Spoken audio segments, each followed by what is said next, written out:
Our top story this hour is the whistleblower hearing. Acting Director Joseph Maguire testified yesterday. Some tense moments as the acting Director of the Intelligence, Joseph Maguire, showed some support for the whistleblower, but cautioned Democrats over the impeachment inquiry. Ranking member of the Intel Committee, Devin Nunes, grilled him over who is the source of the White House leaks. Watch this. I want to make it clear that I have upheld my responsibility to follow the law every step of the way in the matter that is before us today.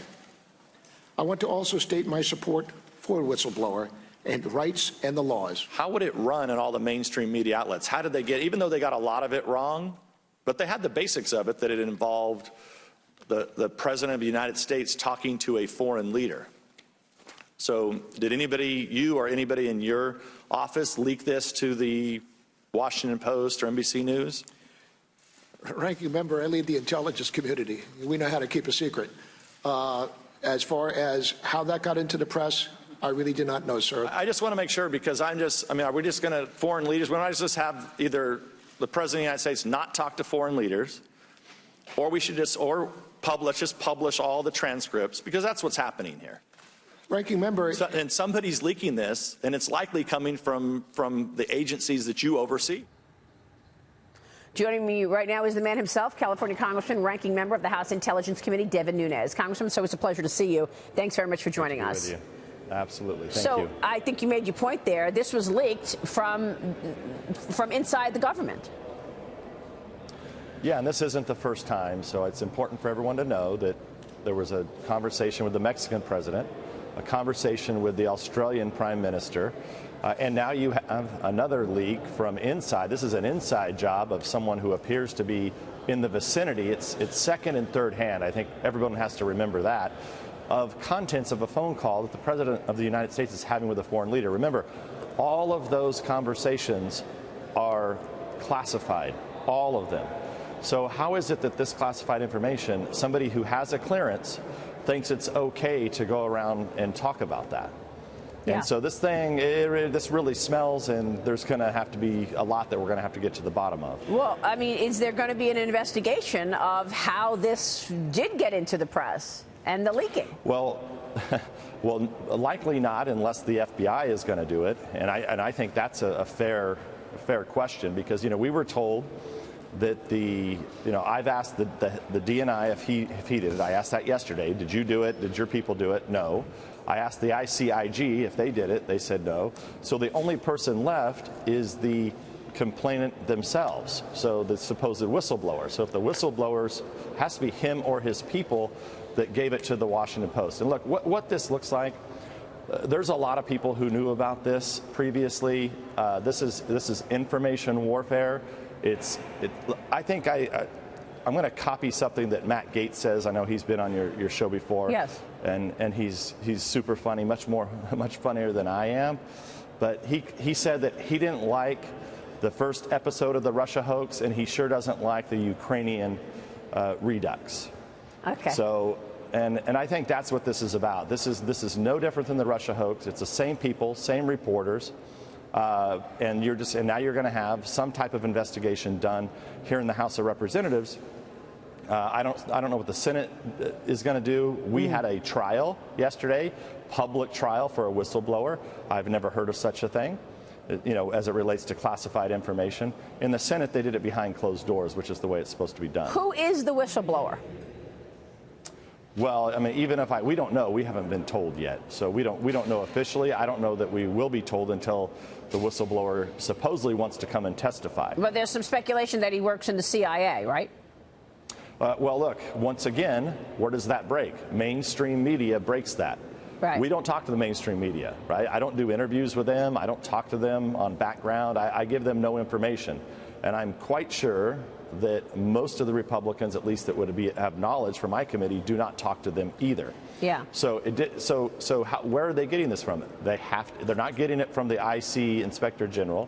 They're not getting it from the Director of National Intelligence. Right. They're getting it from someone within that community that's surrounding the whistleblower, who clearly is part of this information operation. Right. I wonder if part of this is the idea that we all know that the IG is going to be coming out with his FISA abuse report The Inspector General at the FBI is going to come out with the FISA abuse report soon, and this is another way to say, sort of, look over here, nothing to see over there, because we know where the real wrongdoing was in terms of the 2016 election. But let's talk about wrongdoing here. Did the president do something wrong? No. What happened? Look, I wouldn't go around do it the way I wouldn't say things the way that the president says things sometimes. But you know, he's a New York business guy. You know them well. They talk differently than the rest of us in the United States, and so he's probably treating it as a business decision.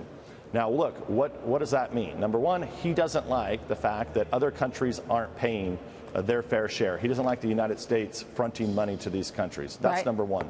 Number two, people have to understand that the origins of the Russia investigation begin in Ukraine. Okay, now, this is only slightly in the weeds, but I think most of your viewers know Fusion GPS, the firm that was paid by the Democrats to dig up dirt on the Trump campaign.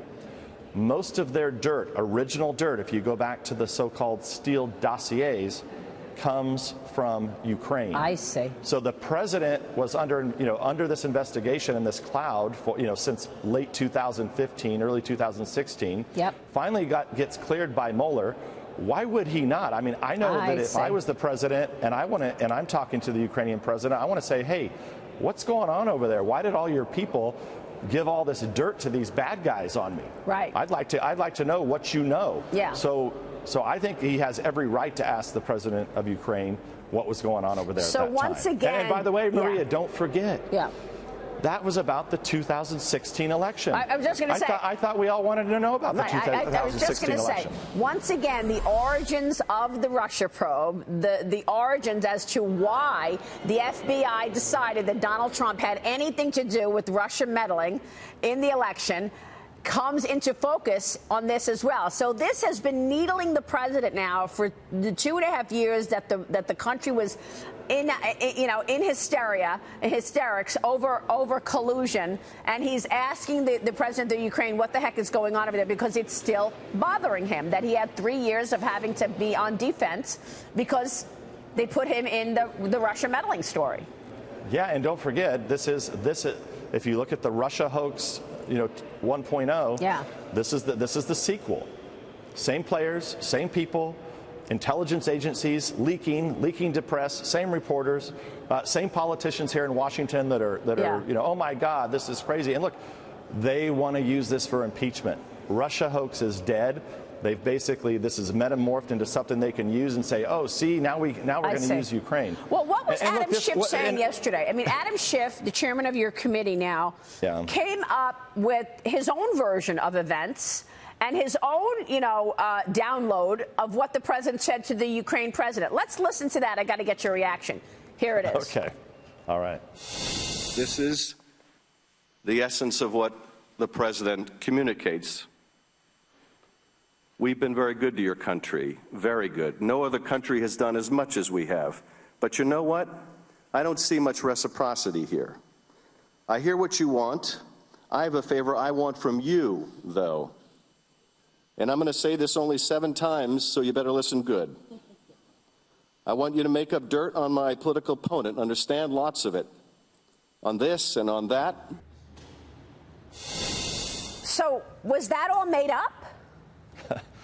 Yeah, I don't know. When I was sitting there, I don't know. I couldn't see the screen, but my colleagues and I kept listening to that, and that went on and on. You only played a short part of that. That went on for about a minute and a half. But it's not what was in the transcript, though, is what I'm saying. It's not real. It's fabricated. It's fabricated. So it's not real.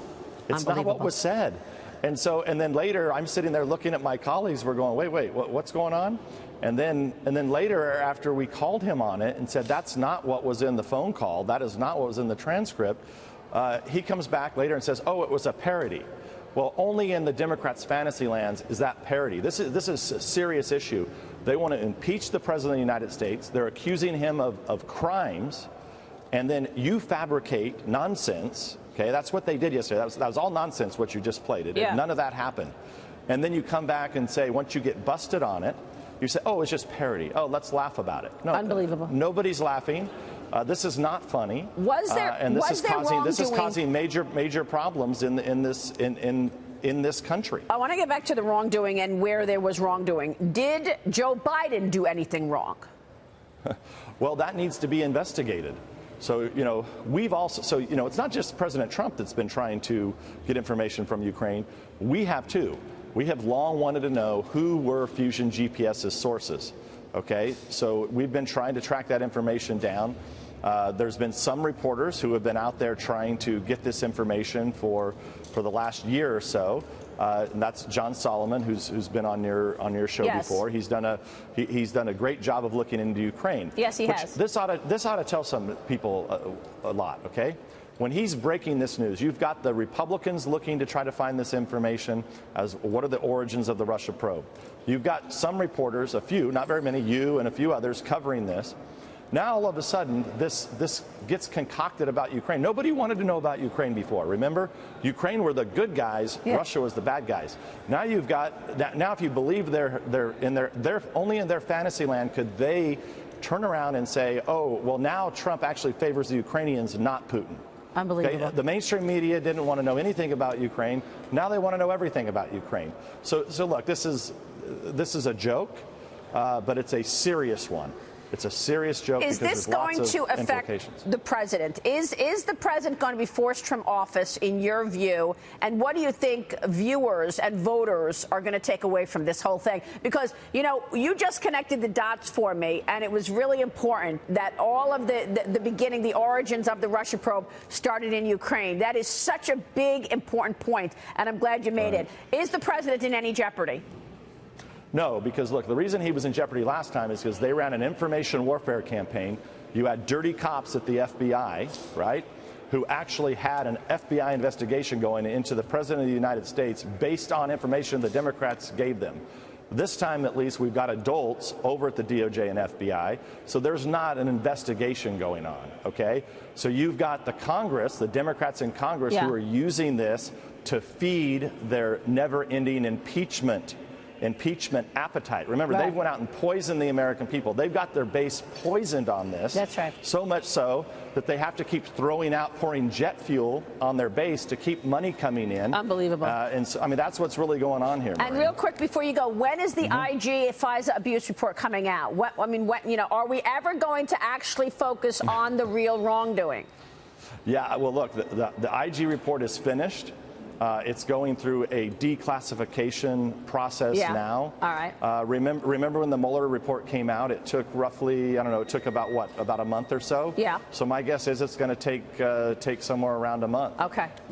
And look, and the difference. Remember, the Mueller report was also fantasy. That was just garbage, right? When that we poked holes on that.